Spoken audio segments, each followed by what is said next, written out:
Welcome to the video, guys. It looks like we've found the #1 race baiter for the Metro newspaper, who has decided to tell David Lammy and Diane Abbott to hold her beer and trying to take that crown for the UK's #1 race baiter, because of course being #1 at the Metro is not enough. Now her angle of attack to take this crown is to try and claim that the grooming gang situation has nothing to do with Asian or Pakistani men, and it's actually something that is done by predominantly white men, where she has used completely unreliable statistics that are around 10 years old to make her baseless claims in an attempt to take the heat off the Pakistani community and place it on the white community of this country.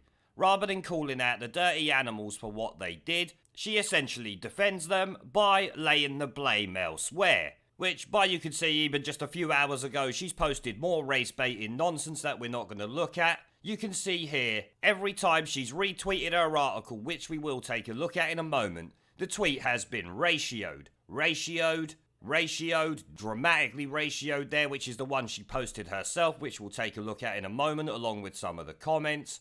Ratioed even there, though it's not exactly the same article, but generally you can see everything she does is literally about race. Now here we have her actual tweet with the article that, like I just showed you, got heavily ratioed, 500 likes to 1,300 comments. There is no Asian or Muslim problem when it comes to grooming gangs. It's the #1 comment thrown at me when I write about Islamophobia or racism. The numbers say otherwise. To say it's an intrinsically Muslim problem is lazy, offensive, and inaccurate. No, it's actually not, because we are talking about actual grooming gangs, groups of people doing this in the open, not individuals doing it to a single child. I mean, the wording used is kind of a giveaway. Grooming gangs, that is more than one person, obviously. Now, this response to her tweet brings up what I was saying perfectly.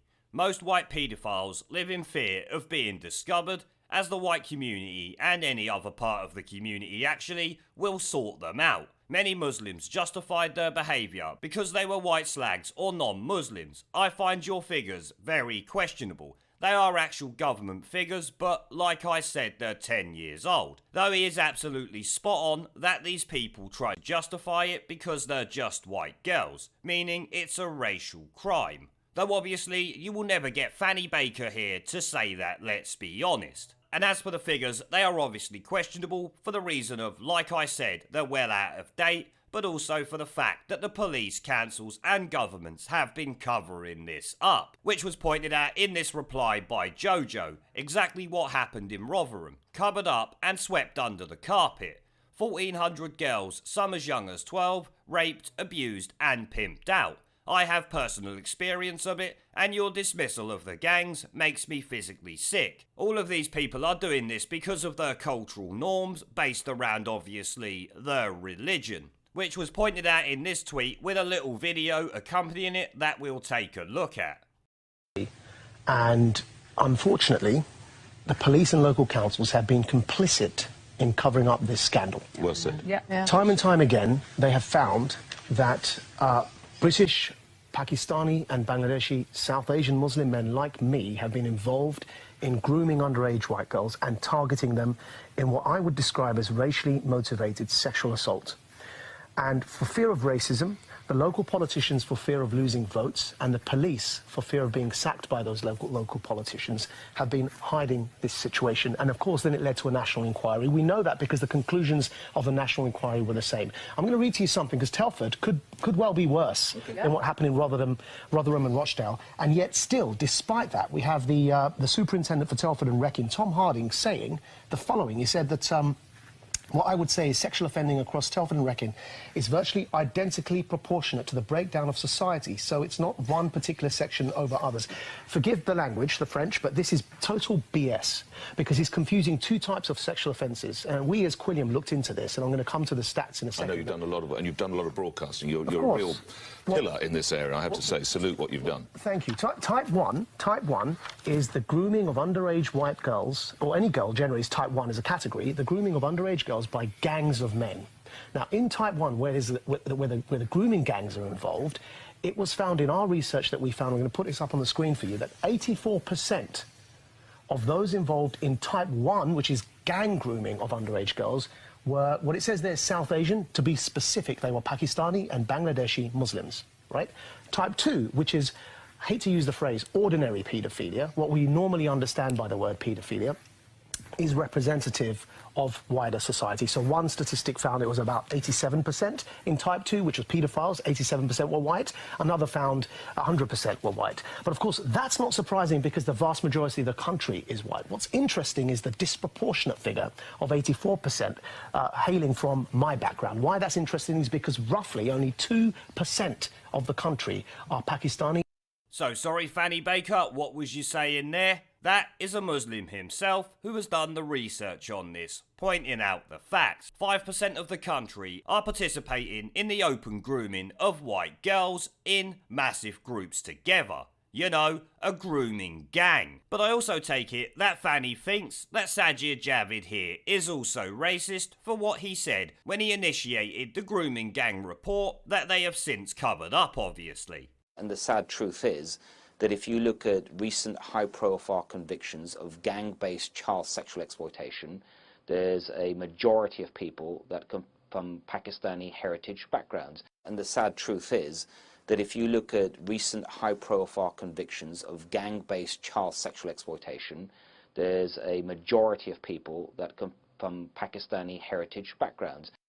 So, you got two people from the heritage that we are talking about there, calling this out for what it is. Yet, you have the audacity to sit there and claim that they are wrong, and it's racist to say that, instead pushing the blame off onto white people. Which takes us to her actual nonsensical article, which is, I think you will agree once we go through it, complete bullshit. It headlines, "The majority of sexual offenders are white men. There is no Muslim problem with sexual grooming." Well, given we've just heard the evidence of that, I would suggest already that this article is a load of bullshit, which we already knew anyway. And there it says, lifestyle reporter Fanny Baker, or whatever her name is, it doesn't really matter at the end of the day. Our series, The State of Racism, has been running over the past 6 weeks to illuminate just how prevalent racism is in the UK. Yeah, I would suggest that you are likely one of these so-called racists. Given that everything you seem to tweet about on your Twitter is related to race, I would suggest that's definitely possible. You're either the Diane Abbott or David Lammy of the Metro newspaper, or we could even call you the Ash Sakar. Next thing you'll know, you'll be telling us that you're winning. In London, the white British population has decreased by 600,000, while the minority population has increased by 1.2 million. So, yes lads, we're winning. But every time I have written about Muslims, I have received one reoccurring comment on my Facebook, Twitter, emails, and in the article comments. What about the grooming gangs? Yes, what about them? Though they probably shouldn't ask you, because they won't get the truth, as we see in this article. Why is this brought up every time I mention an obstacle faced by Muslims? Do the crimes of a few speak for all Muslims? No one is saying that every single Muslim out there runs around doing this. We're just saying that it's a big problem within the community, to the point where, like you heard, 80% of this type of crime is committed by 5% of the country, or less than 5% of the country. Should we say less than 0.5% of the country? Because obviously not all Muslims are doing this, it will be a select few. But given that there are so few in the country in comparison to white people, for instance, it's obviously a really big problem. It seems this constant bleating about Muslim grooming gangs is specifically being used to shut down important discussions about Islamophobia. No, it's a made-up word at the end of the day. No one can have an irrational fear of Islam. It doesn't make any sense. And while it's difficult to measure the ethnicity of sexual offenders, there is clear evidence in many reports that the majority have been white men, not Asian Muslims. Around 85% of offenders found guilty of sexual activity with a minor in England and Wales in 2011 were white, while 4% were Asian. Because you've just gone for very broad figures there that don't take down these crimes into their categories, which is what we are talking about. The grooming gang crimes are classed as a different thing to the usual paedophilia related crimes, as you heard in Majid's piece. Like we said, it's 80% of crimes committed by less than 5% of the country. Then we also have to factor in that the police and many government and council organisations have been covering this up, ignoring it or blaming the victims for it, therefore not taking any action and not being any records, meaning any figures you get, even if they were up to date from today, are going to be completely wrong. And let's be honest, when these figures were taken, if memory serves, we were right in the middle of the period when the police were literally covering up grooming gangs because they didn't want to be called racist. Which I think you will agree is a ridiculous thing to do. If there was groups of white men roaming around, targeting young girls from any ethnicity, it doesn't matter what ethnicity there would be absolute outrage and the police would be on it like a shot. Because it was a group of Muslims, they tried to cover it up through fear of being called racist. To say it's an intrinsically Muslim problem is a lazy, transparent tactic, and the inaccuracies behind these claims need to be dismantled in order to move the conversation on. No one's saying it's an intrinsically Muslim problem, it's an intrinsically human problem, it would seem. It happens around the world. But the grooming gangs, as you heard, are mostly Pakistani Muslim. That is a fact of life. I'm sorry if you don't like it. And I mean, let's not forget, we have this article from 2016 relating to the marriage of girls in Pakistan that says the current minimum age for marriage is 16 years old for women and 18 years old for men. This law, stipulated in the Child Marriage Restriction Act of 1929, has been ruled by the CII as non-compliant with Islamic law. In May 2014, the council reiterated its earlier ruling that girls as young as 9 years old were eligible for marriage if signs of puberty are visible. Which, let me tell you now, there is no white country I have ever heard of, or any other race country for that matter, that allows 9-year-old girls to be married, sign of puberty or not. It's fucking disgusting. So please don't come to me saying it's lazy or a transparent tactic, because what you're saying there is lazy and transparent. It took me 2 seconds to pull up that article of Pakistan's laws and the way a Muslim body is trying to take it down and make the legal age 9 years old. So, while it is also an intrinsically human problem, it would seem the Muslim religion is one of the ones that is going the furthest in relation to marrying children or, of course, consummating that marriage, which we know they will do. Grooming gangs are only depicted to be an Asian or Muslim problem because of a few high-profile cases and the media's penchant to over-report certain types of stories. Oh, so I guess Sajid Javid and Majid Nawaz are both wrong then, even though one of them has done the research, and I'm sure Sajid Javid, as a government minister, had much more information than we did. Like I said, 80% from 5% has got nothing to do with the media hyping it up, let me tell you that. Here she blames it about racial stereotypes, which is just nonsense.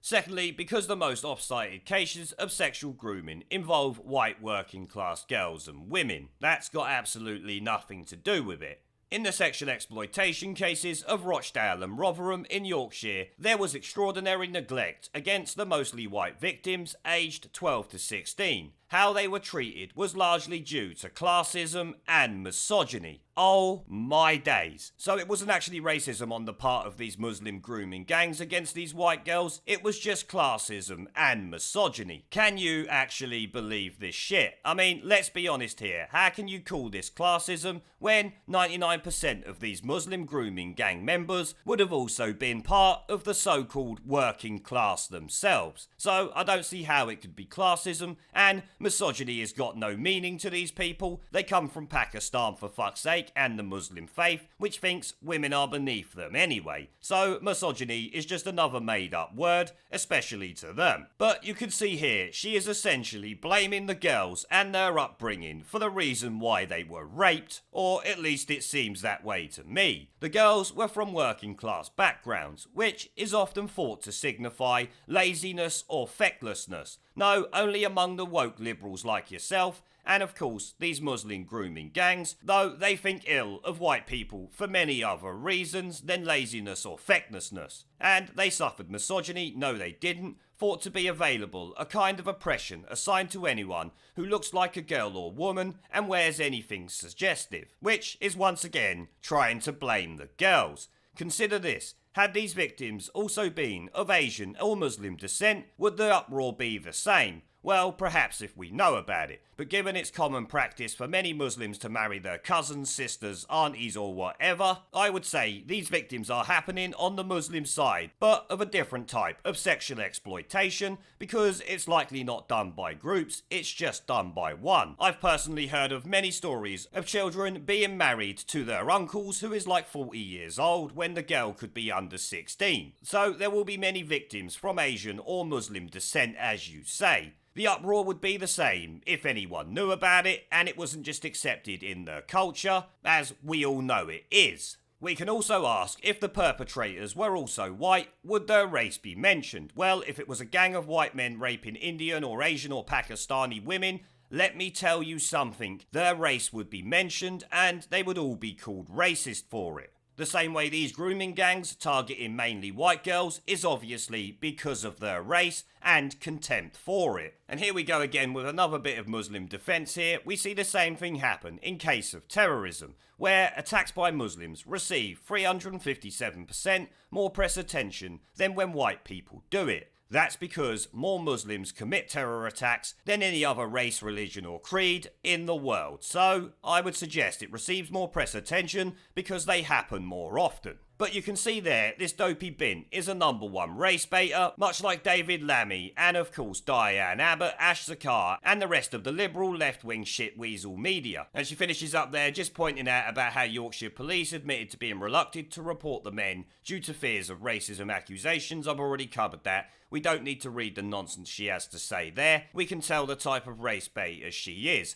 sitting there essentially defending Muslim grooming gangs and trying to lay the blame off onto white people. Like, don't worry about Muslim grooming gangs. In general, more sexual assault is committed by white people, forgetting of course that there are more white people in the country and grooming gangs are under a different classification to general sexual assault and paedophilia. Now before I go, I've started doing live streams and uploading gaming content on my second channel. If you would like to come and join me for a live stream to chat in real time, have an interest in gaming related content on YouTube, or just want to follow me over there because you are a legend, the link will be down in the video description below and as a pinned comment. I hope to see you all there. Now as always, before I go, I want to thank our PayPal, Patreon, Subscribestar and YouTube members for supporting the channel, along with everyone who watches my videos. Remember to let me know what you guys think down in the comment section below.